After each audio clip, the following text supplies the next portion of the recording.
Okay. Okay. So this is Friday. What is it? The 5th or 6th of March, I think it is. And we have another video on, this time it's on cost-benefit analysis. I have sent you the handout already. It looks a bit like that. It's got this kind of balance there on the front page so that it should clarify exactly what we're talking about.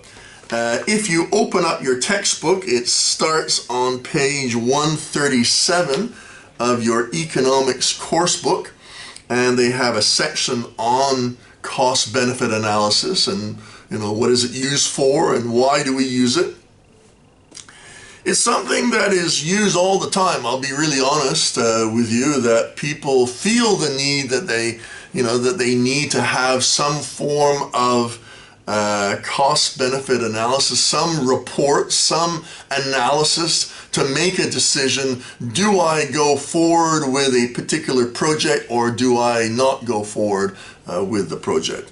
And so what we discover is that there is a whole way in which we try to make a decision based on the calculation of all the costs and the calculation of all the benefits, both social and private, and we make a decision based on whether the benefits outweigh the costs in both private and social. So that sounds kind of complicated. But it's not, and if you read the textbook, you'll find it's kind of easy, and if you read the handout, it should make it even easier. What I would say, and I think it's a very fair comment, is that a lot of people are now deciding that this type of economic analysis isn't often used. It's usually a decision based on politics, and whether a particular leader, let's say the Prime Minister or the government or the Ministry of Finance, do they actually support or don't support a particular project? Okay, a really good example would be something that's happening in Great Britain right now, which is the new bullet trains that are going to be going from London to Manchester, and another one I think to Leeds, and another one to Liverpool or something, and it's going to cost an absolute fortune. Okay, I mean, the estimate in the beginning was something like 15 billion, which is a lot of money already, but now they're talking about 80 billion, and people are going, whoa, the opportunity cost of investment. In other words, what could you do with that money if you were not spending it on this fast trains? Would be, you could probably make 100 hospitals or maybe 1,000 schools, or you could pay nurses better or teachers or whatever, or you could, if you had that money. I mean, the government always said, well, we don't have any money, and suddenly something like a big prestige bullet train that looks a bit like Japan or maybe like the French, because the French have had their bullet train for a long time. Britain has decided, well, we want one too, and they decided for political reasons that this is going to basically get votes, from people from Liverpool or Manchester or whatever, and they don't really think about the economics of it. And so suddenly now, when the price tag is just out of this world, people are saying, wow, what could we do with this money if we hadn't spent it on these trains? We already had a train. So what exactly are the benefits? So before, you would take a train that would take you about 4.5 hours to go from London to Liverpool, let's say. And now you can do it for two hours. Whoa, that's really amazing. Okay, so you're now going super fast. It only takes you 2 hours, but you have foregone so much money that you could have used in other things, like, providing public services to everybody in the country. But no. That wasn't really considered, because it was considered a little bit like a pet project, which people decided that they wanted to promote, whether it was a good idea or not. Another really good example are the Olympic Games, okay? It's something that I'm hoping that Vietnam never decides that they are going to have the Olympic Games in Vietnam, partly because in Canada, and even in the city that I come from, Montreal in Canada, we actually had the Olympic Games. And it was in 1976, way before you guys were born, maybe even before your parents were born, but we had the Olympic Games in 1976, and we were still paying for the Olympic Stadium costs, which were hugely expensive, up until the turn of the century. So, again, we think about, we could have had so many subway stations, we could have, had, a much more beautiful city, we could have done this or done that, we could have had better hospitals, we could have had a better life, but no, we put everything into a prestige project like an Olympic stadium. So, we suffered for it, and for that reason, a lot of the decision making, unfortunately, is done not really because of its economic benefits or costs, but this is what you're supposed to do. So the textbook is trying to teach you how it's supposed to be done, even though today, probably economics is less important than politics. Okay, so if you look on page 137, 137 in your course book, you're going to see that this is where the chapter about the cost-benefit analysis begins. It talks about, when should you use cost-benefit analysis and when is it not very useful, etc., etc. The handout starts off by a definition. So a cost-benefit analysis is a method for assessing the desirability of a project, taking into account the costs and benefits involved. It is often used to assess public sector investment projects. So if you've got a subway that you're planning to build, or a new airport, like the Hong Kong decided about 10 years ago to build this super colossal, fantastic airport, which costs a huge amount of money, somebody had to sit down and look at all the costs and then look at all the benefits and to see whether we can justify this type of expenditure, given the fact that we also desire other things other than just airports. Like we desire to be well educated. We desire to be in good health. We desire lots of things. We desire public transportation. We desire many, many things, not just an airport. So, for that reason, level-headed people, including politicians, need to look at this principle of using both social and private costs and benefits to be able to analyze whether this is a good decision or not. Now, if you look on the first page, okay, there's a little example that I want you to answer right now. In fact, so I want you, when you're watching this video, I want you to look at the example of this analysis, it's called. You decide that next Saturday evening you are going to go to your local cinema to watch a film. What might be the private costs and benefits to you of doing this? What externalities, both positive and negative, might you create? On which of these costs and benefits could you put a monetary value and which have a non-monetary value? That's a good question, okay? That's an easy question. It should be an easy question because, it's something that you should you can relate to going to a cinema to watch a film. And for that reason, this is a good beginning. This is a good warmer-upper to try to understand exactly what we're trying to talk about. So stop the video for a moment and answer that question that you have, the example of this analysis. Okay, so what we have now is we have a little bit of a review of some of the kind of benefits of using this analysis and how can we do it. Most of the time it's related to the idea that making a decision like this is often related to market failures. Decisions are based upon the calculation of private costs and benefits. However, there are many markets where significant externalities exist. This means that there are significant costs or benefits which are unlikely to be taken into account by the private economic decision maker. Okay, so we're really saying that a lot of these private industries don't really care about the public costs of what they're doing. Okay, and we've talked about this a lot in class already. Things like, making plastic bags, and suddenly, whether you like it or not, if you're going to make plastic bags, you are going to create pollution. And that pollution will probably be spilt into the river, and you're going to be creating a negative externality to fishermen or fisherwomen downstream who suddenly are not able to catch any fish because you have polluted the river. It is relatively easy to place a value on private costs and benefits.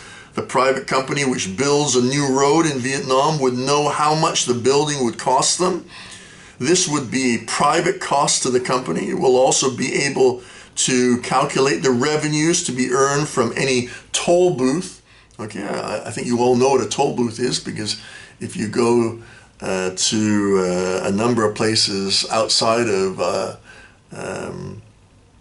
Hanoi, they've actually built some toll booths for companies, private companies who have been building these roads to be compensated for their construction. So, in theory, the company will know how much money that they can, receive. I mean, there could be a bit of discrepancy depending on whether people choose to use the road or not. This money would be the company's private benefits. If the private benefits are greater than the private costs, then the decision of the company to agree to build the road would be a profitable decision. Okay, so this is clearly a kind of a good example of where a cost-benefit analysis could be used to help a construction company make a decision as to whether this is a good idea or a bad idea. Now, the problem stems from the fact that the private construction company making the road will only really be looking at the private costs and the private benefits. And they're not really that concerned as to whether there are benefits or costs to society in general. Okay, and I give you some examples of those negative or positive externalities that I'm talking about.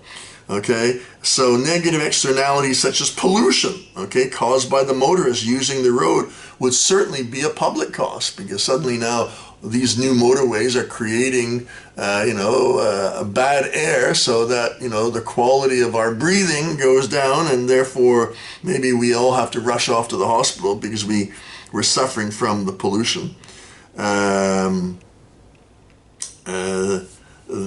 On the other hand, jobs and wealth may be created locally as industry is attracted to the area because of the new motorway. Cars and trucks may save time using the new motorway. These important externalities could be completely ignored by the road construction company if it was operating in a purely free market. Now, of course, it's very unlikely that a company would be working, in other words, would be buying the contract in a free market, because usually things like roads are organized and decisions are made by the government. But certainly in a free market, where they would just not even bother to consider a lot of either the benefits to society or the sort of the costs of pollution, etc., to the citizens of the country. It's not really, I don't really even blame the private company. It's not their business to really calculate,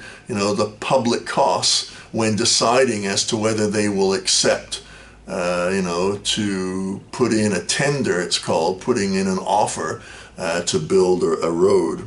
So the government would have to include these social costs and social benefits of the project and proceed only if the social benefits exceed the social costs.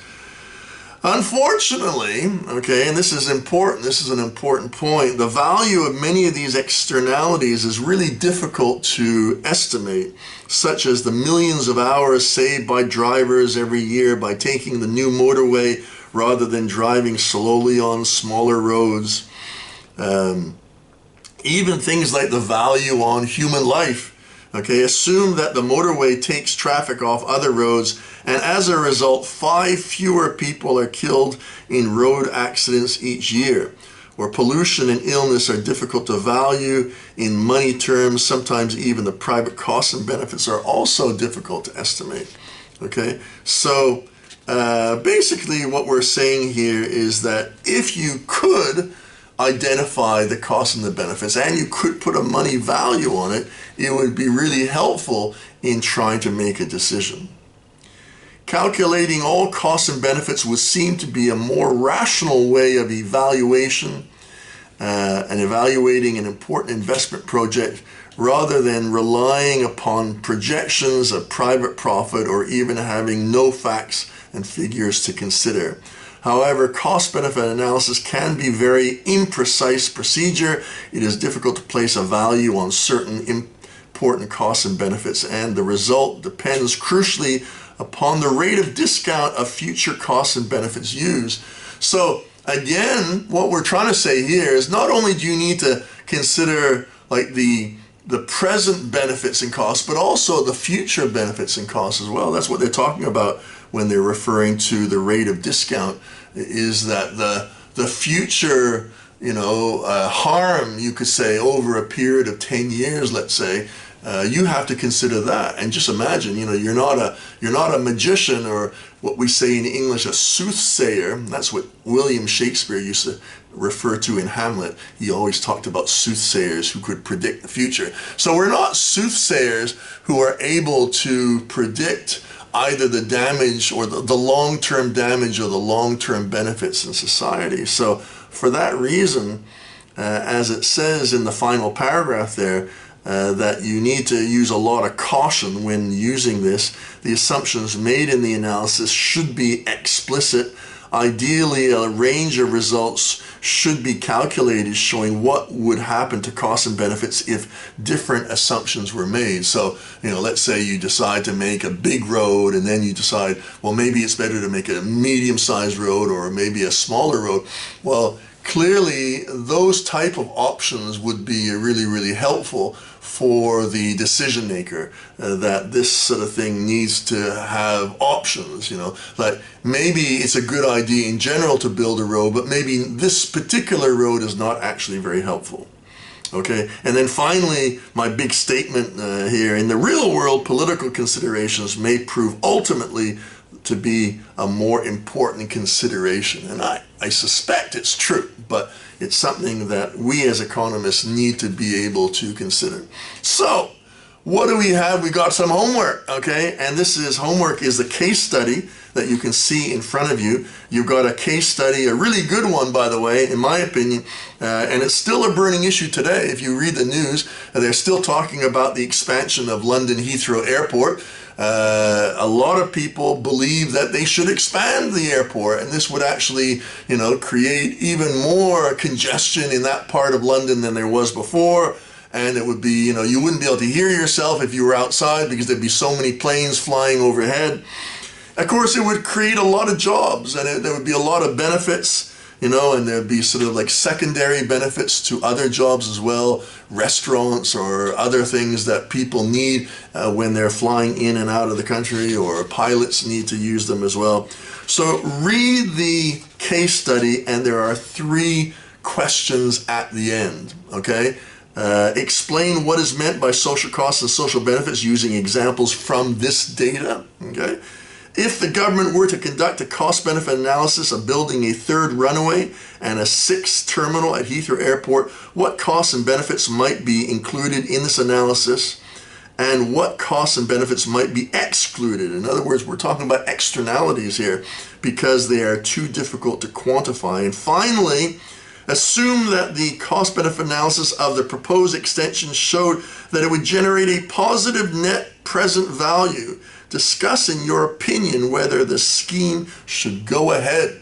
Okay, so those are the 3 questions. I want you to think about it, read over the textbook, read over the notes that I've just handed to you, and good luck. Do not ignore the homework. I've got to send a list to your coordinator. and to the school about who's doing their homework and who's not doing their homework. And I will probably see you again on Sunday. So that's it for now. Bye-bye.